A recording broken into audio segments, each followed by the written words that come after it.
मैं तो दिल्ली में रहता हूँ और रेडियो फीजी बहुत रेडियो फीजी रोज सुनता हूँ. रेडियो फीजी 2 देश की धड़कन. In the news tonight, sporting federations urged to defer from international events. New Navy vessel to help in drug fight. And $3 million shopping complex opens in Singatoka. From the studios of FBC Suva, Amrita Sagar. Sporting federations have been urged to defer from participating in international sporting events due to the recent outbreak of the COVID-19. This is the message echoed by Permanent Secretary for Health Bernadette Welch at the Fiji National Sports Commission Annual Conference at Suva's Grand Pacific Hotel. Karatavi with this story. The ministry says it's not formal yet, but sporting bodies need to take heed of COVID-19. We are encouraging sporting organisations to look at deferring their events. We haven't made a formal decision on this yet. Welch says local events can proceed, but sporting organisations should consider taking precautions. I think that you should look at cancelling your international events now, because it's only a matter of time, and I think very soon, where we will probably use the regulatory levers to put a stop to it anyway. As far as your local events go, I don't think you need to cancel your local events until we have a case, because locally we don't have transmission at the moment. I think local events are all right, but you should consider that it's likely we're going to get the disease reasonably soon. Though there has been no confirmed cases in Fiji, Fiji National Sports Commission Chairman Peter Maisy says they will be working closely with the Ministry of Health in monitoring the situation and necessary actions that will be made. Now, what we wanted to do today was get the message across of what is planned if we do have anybody get the virus here in Fiji. Yes, we do have a number of international teams due to come to Fiji. We have a number of international competitions, and if necessary we'll be cancelling them all. That will be a direction that will come from the Ministry of Health or from the Prime Minister's office. With international events like the HSBC Series, the Global Rapid Rugby and Tokyo Olympics ahead, sporting fraternities will need to relook at an ultimatum to ensure the safety of their athletes and Fiji as a whole. Caroline Tavi, FBC News. The Fiji Navy will be able to further strengthen its border monitoring of transnational crimes with the addition of a new vessel to its fleet. Speaking at the handover ceremony of the RFNS Savanada in Western Australia, Prime Minister Varenga Bainimarama says the boat will help in the fight against international criminal network in the Pacific. Koroi Tandulala has more. Named after a World War II sailor, the RFNS Savanada will help combat the drug trade grappling the region. Most of the narcotics passing through our waters are bound for lucrative markets, Sydney, Melbourne, Auckland, and of course other hubs in Australia and New Zealand. But inevitable spillover makes it an issue far larger than any one market or region or nation. Bainimarama says the onus is on all Pacific Island countries to band together to keep criminals and hard drugs out of our waters. He says the new vessel will also be used in the fight against other illegal activity. Alongside the Fijian Navy fleet will combat illegal fishing, dumping and human trafficking as well. None of these Fijian threats, none of these are Fijian threats alone. In fact, one thing criminal operators, massive piles of trash and swimming schools of tuna all have in common. It's a disregard for national oceanic boundaries. Meanwhile, the new addition to the Fijian Navy fleet further enhances the Fiji-Vuvale partnership. The RFNS Savanada is the 6th out of 19 patrol boats built by Austal in Australia, with room for 23 crew and a 3,000 nautical range. Koroi Tandulala, FBC News. A $3 million investment by the Western Homes Limited has seen a new shopping complex open up in Dhuvu, Singatoka. While opening the complex, acting Prime Minister Ayaz Sayed Qayyum says these sorts of investments further indicate the confidence people have on the economy. Details with Felipe Naikaso. The opening of this new shopping complex will not only benefit the people of Dhuvu, but have a huge positive impact on the economy. Of course, over the years, more shops have been developing or have been set up, and now we are seeing centers of development. So Naindovi area here has developed into a small little town. And government's job, of course, is to ensure that we provide those services that we have in the major towns, provide those services in the smaller satellite towns. The acting Prime Minister also highlighted that in the past weeks, there have been a number of new investments around the country. From a national perspective, of course, it means you don't have to travel longer distances. So you save on fuel. We have less carbon footprint. When you burn less fuel, our carbon footprint is much lower. So overall, it helps in the well-being of the community, helps in the well-being of the country. There will be a total of 9 shops operating from the shopping complex. Upcoming project again next year in Dhuvu would be, we are planning to do 18 shops, 18 more micro shops, small shops, just behind this complex, the land which is vacant. We are leasing the land at the moment, and that's a big project we will be taking over. More than 100 jobs have also been created from this investment. Felipe Naikaso, FBC News. The Ministry of Employment will look to put together a policy that will seek to address employee attitude problems in workplaces following complaints from various employers around the country. The complaints, amongst many others, include not turning up to work on time, failure to inform employers if not coming to work, abuse of leave and failure to formally hand in resignation when leaving to work elsewhere. Eleanor Turangeviu reports. In a Talano session with the Lambasa community, Minister for Employment Parveen Bala heard of the various challenges businesses were facing with regards to workers' attitude.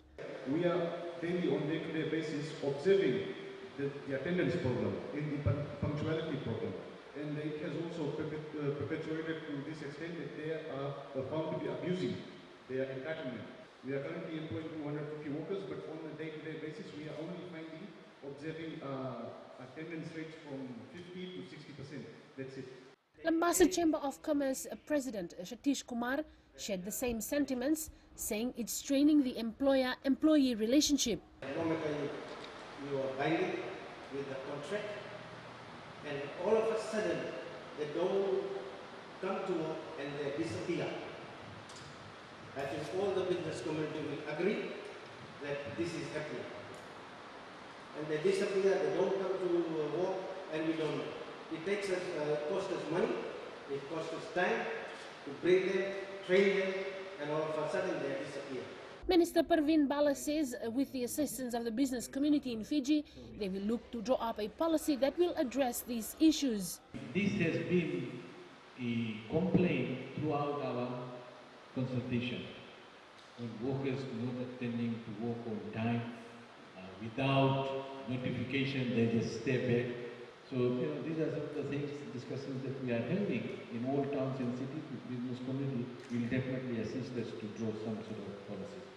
The community outreach and Talano session started in the Western Division on Monday and ended in Savu yesterday. Eleanor Turangaiviu, FBC News. Former National Federation Party provisional candidate Feroz Ghulam Mohammed remains in police custody. Police say Mohammed continues to be questioned at the Criminal Investigations Department headquarters. He was arrested yesterday and questioned about his possible seditious social media post about a coup, which is believed to be the basis of his arrest. Mohammed last September posted on his Facebook page that it was the best time for the military to do a coup as most of the top members of government were away. The Legal Aid Commission says it assisted Mohammed under its first-hour procedure upon the businessman being taken into custody by police yesterday. Director Legal Aid Shaheen Ali says Mohammed had asked the Commission to sit in with him during the caution interview. Ali says Mohammed is not represented by the Commission though. Ali says if Mohammed wants Legal Aid to represent him in court, then he would have to apply for assistance, and the Commission will then determine his eligibility and assess his means. Up ahead, crime cases against children under the spotlight. And vendors met with high demand for seafood. Details after the break.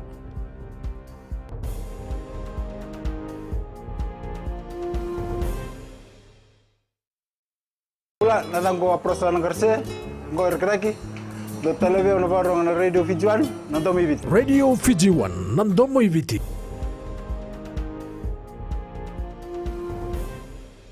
A 23-year-old man from Namoli village is dead following an alleged hit-and-run accident in Lautoka last night.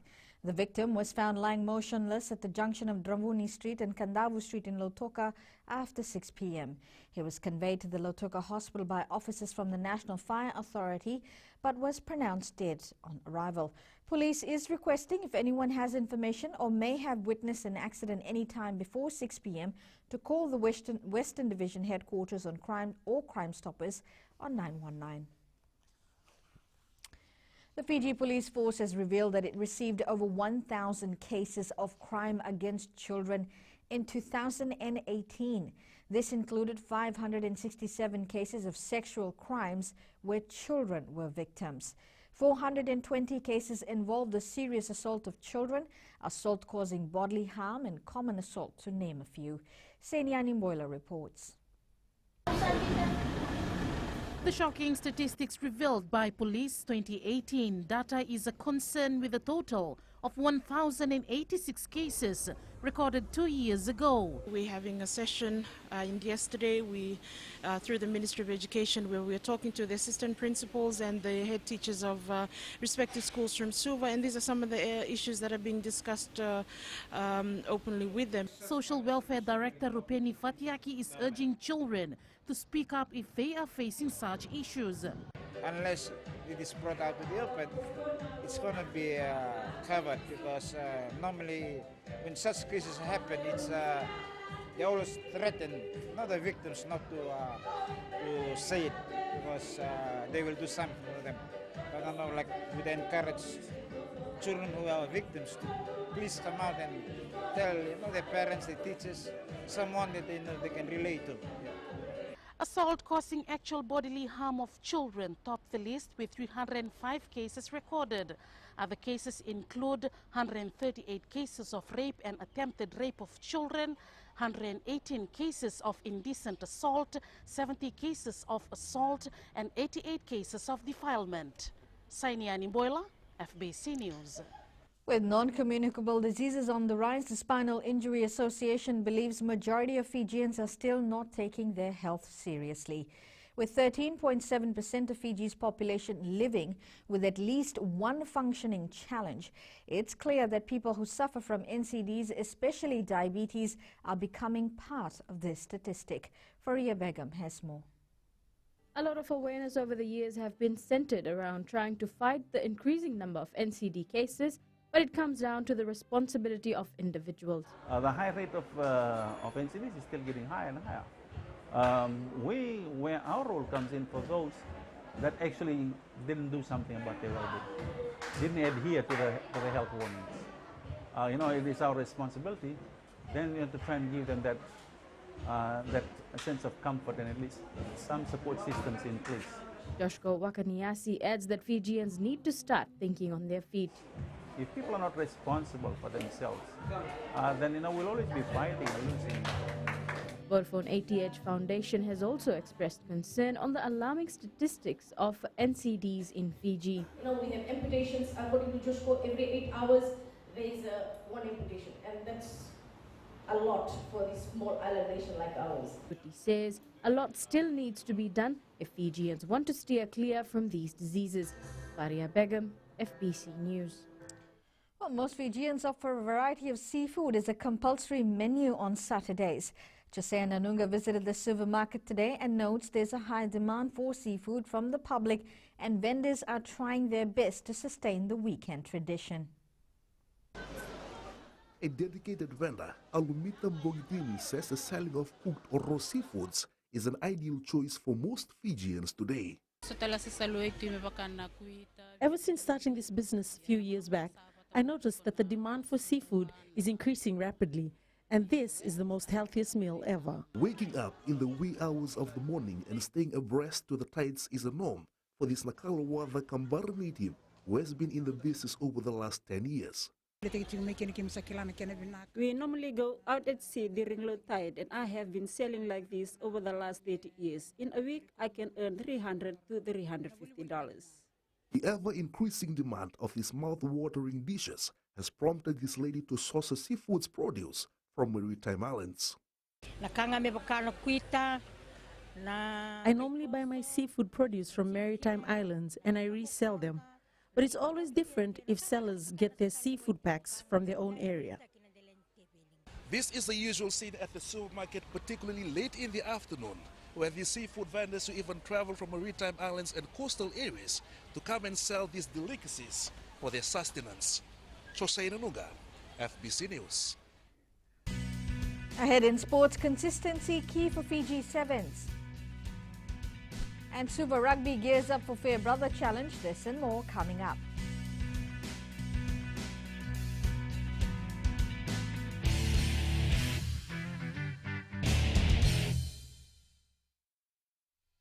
My name is Neha and I'm from Kadavi. And Mirchi FM, it's hot. Mirchi FM, it's hot.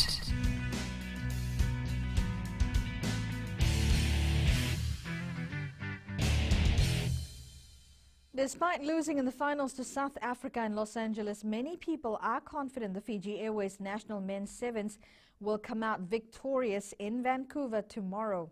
Former Flying Fijians Simon Rewalua is not spared from this, as he believes consistency will be the key to the team's success. Tale Matairakula with the story. Improving from their performance in Los Angeles is vital. Just keeping up their consistent performance, growing each tournament and continuing on their journey. I think it's been really good, the path that they're on, and I think they're just looking to keep along that path. Fijians are placing their bet on the national side winning the Vancouver Sevens and defending the World Series title. I think so. They can win the Vancouver Sevens tournament, because they just need to improve a few mistakes from the previous tournament.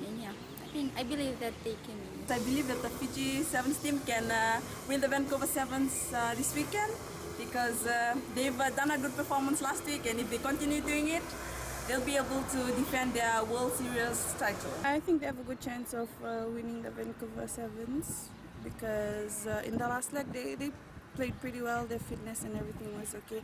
If they just maintain that. Fiji will take on Wales at 7:37 a.m., followed by Canada at 10:49 a.m. before the last pool match against France at 2:33 p.m. tomorrow. Tali Materkula, FBC Sports. The Swire Shipping Fiji Warriors have started their World Rugby Pacific Challenge title defence with a 29-5 win over Samoa A at the ANZ Stadium in Suva last night.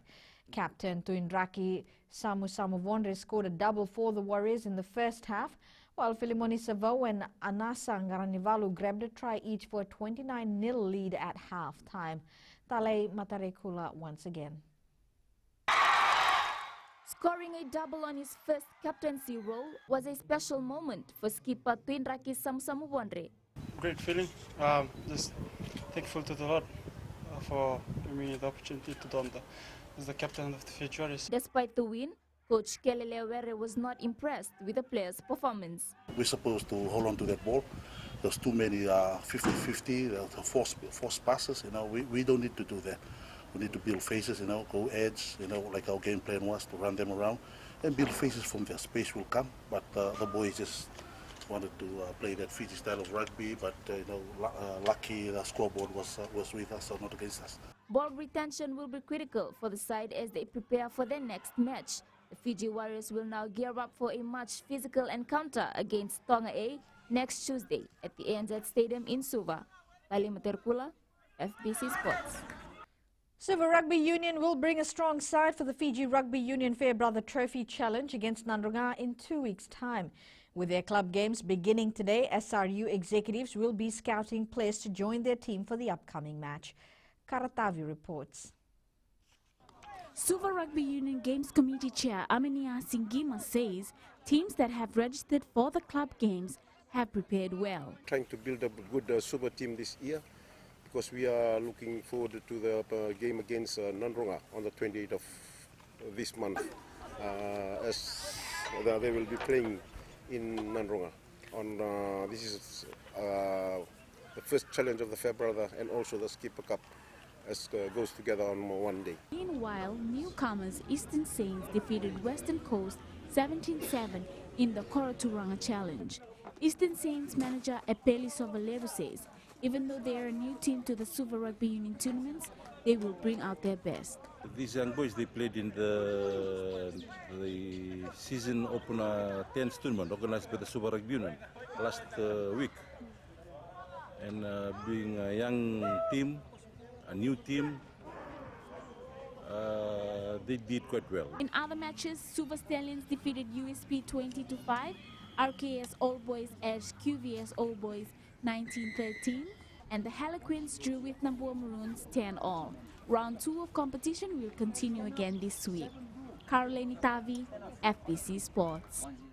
Nurturing football skills at a young age is an area the Fiji Football Association is focusing on. The Mom and Pop League program initiated by the association continued in its 5th week today and aims to foster the development of the sport amongst kids. Tale Materakula has more. The program has allowed 5-year-old Aiden Singh to learn the basics of football.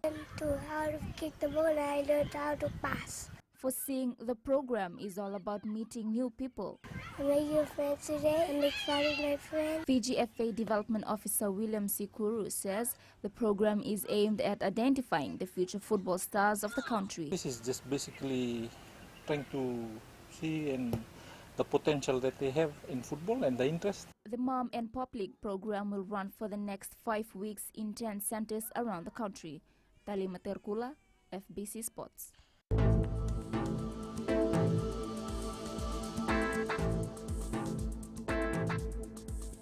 Cloudy conditions with occasional showers was experienced over most parts of the country today.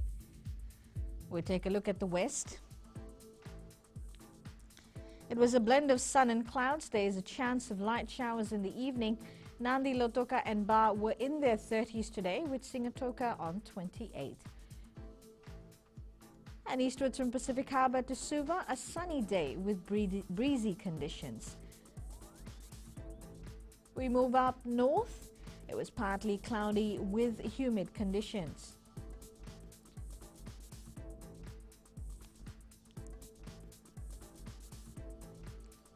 At sea, east to southeast winds 10 to 15 knots, moderate seas. Poor visibility in heavy showers and thunderstorms is forecast. We take a look at the tides. The next high tide is at 10:39 tonight, followed by low tide at 4:43 tomorrow morning. You can expect sunrise to be at 6:05. As for tomorrow, cloudy periods with some showers over the interior and eastern parts of the larger islands is forecast. You should expect fine apart from isolated afternoon or evening showers and thunderstorms elsewhere.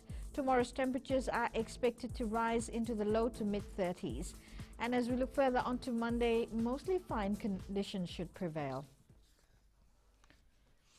Recapping the main story, sporting federations urged to defer from international events. New Navy vessel to help in drug fight, and $3 million shopping complex opens in Singatoka. Now for these stories and others, you can tune in daily to a sister radio station, Gold FM. We move on to our poll questions segment, where we are asking, should students involved in bullying face criminal charges? To visit our FBC website to answer. Well, you can always send us newsworthy pictures and videos on email fbcnews@fbc.com.fj or share it with us via our Facebook page, FBC News, or you can also follow and tweet us those news tips at FBC News, or hashtag FBC News. And that was your FBC News for tonight. Until next time, good night.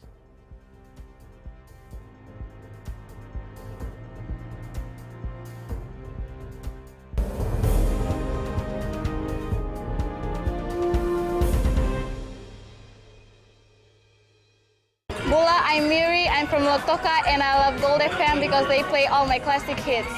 Gold FM, only the classic hits.